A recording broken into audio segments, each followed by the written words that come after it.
What's going on, y'all? That boy Gam back in the building, tapping in with y'all one more time. Just had something on my mind that I wanted to share with y'all today. And that is, be careful how you treat people.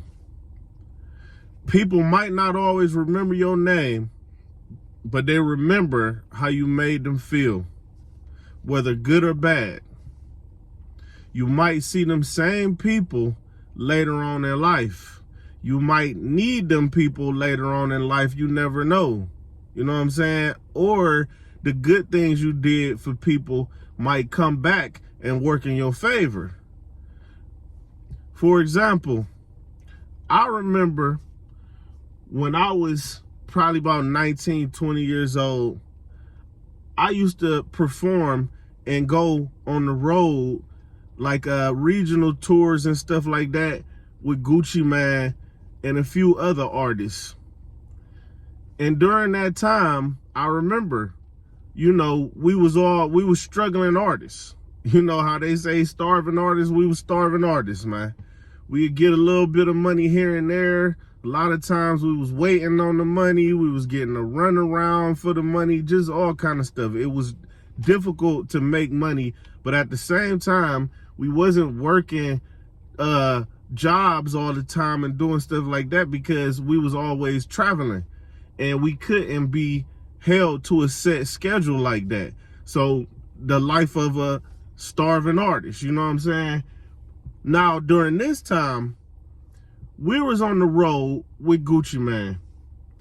Gucci Mane, Deb, that was his manager at the time. A few of his guys was with us, his DJ, something like that. And we were in like a 15 passenger van type of situation, right? Me, my manager at the time, my producer at the time, JC, he was also with us. We was all there. We were basically all riding in the van together. We going from place to place in one van. You see what I'm saying? Now, this is how the situation was. It was like we would be in the van, but for example, Gucci Mane and his people, they might be smoking and everything. They passing the blunts right past us though, to each other. They kind of like, man, hey, we ain't come to support y'all and all of that. You know what I'm saying? They kind of was just like, this go to my people, or this, look, right past us. We sitting there in the car, but that's just how it was. It was like, we just had to respect it and play our part because, we trying to come up. We just there along for the ride, trying to get in where we fit in. You know what I'm saying? Now, during this whole traveling and everything, we would make stops. Gucci Mane and his people, the type of stops they making, stopping for food, they going to Red Lobster, places like that, where just to, stop and get a little meal on the road, they going to these type of places. But we starving artists, struggling, we can't partake in the same type of things they partaking in. We like, man, we gotta save this money we got.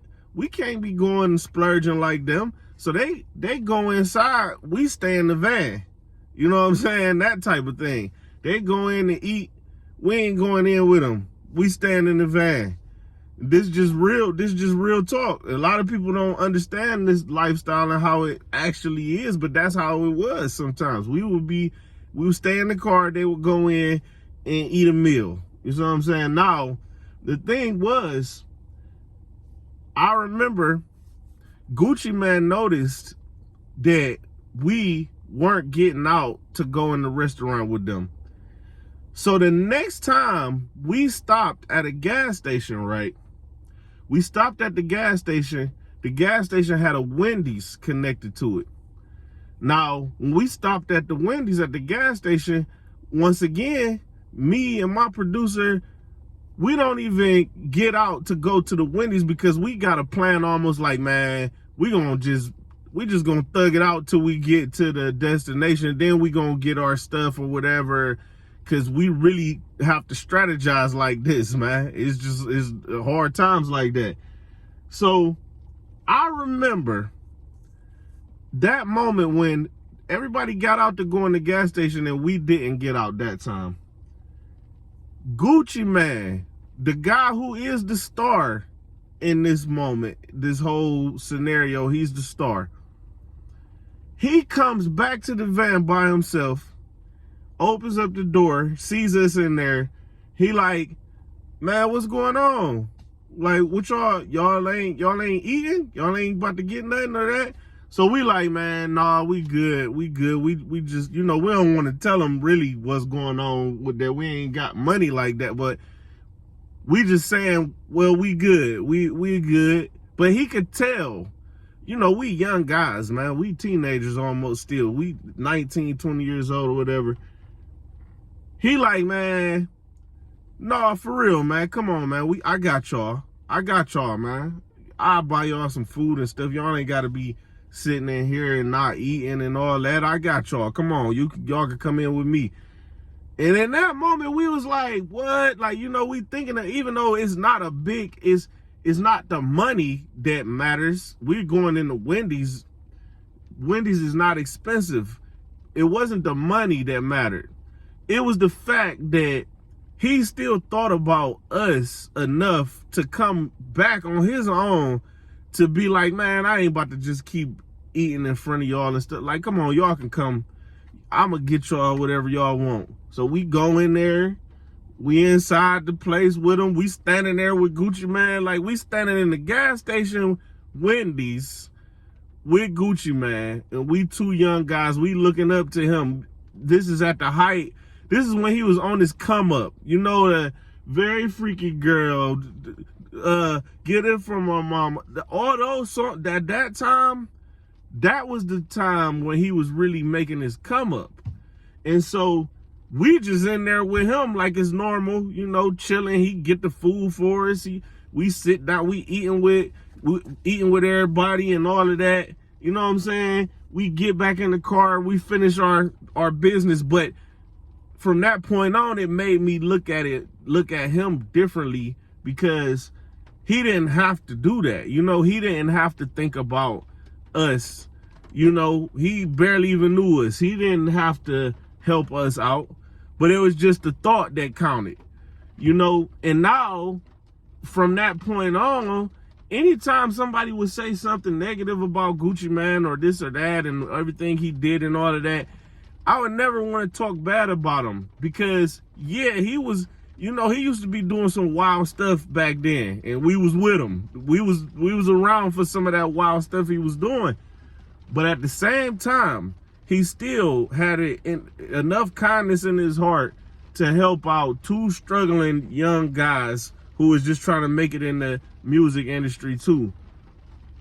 But I didn't forget that, and you never know what people didn't forget about you. Now, would you want it to be negative? When they see you, they think, oh man, I don't mess with him. I remember he did this. I ain't never messed with him since then. Even though that's gonna happen sometimes, whether you try or like it or not. Some people just ain't gonna like you.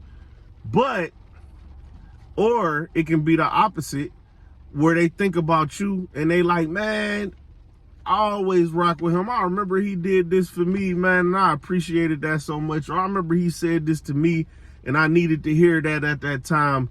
I needed to hear them words of encouragement or whatever like that. So, like I say, people remember how you treat them, man. So be careful with how you treat people, because you never know who you might see. You might not be up on your high horse forever. You might fall too. And when you falling, you might see them same people that you treated bad. And they might be in a position to help you. And they're going to be like, nah, man, we ain't helping you. We remember what you did to us, or what you said to us, or, But people remember those good deeds that you did, man. They remember the good and the bad. So just be mindful of how you treat people. Till next time, y'all. Again, I'm stepping out.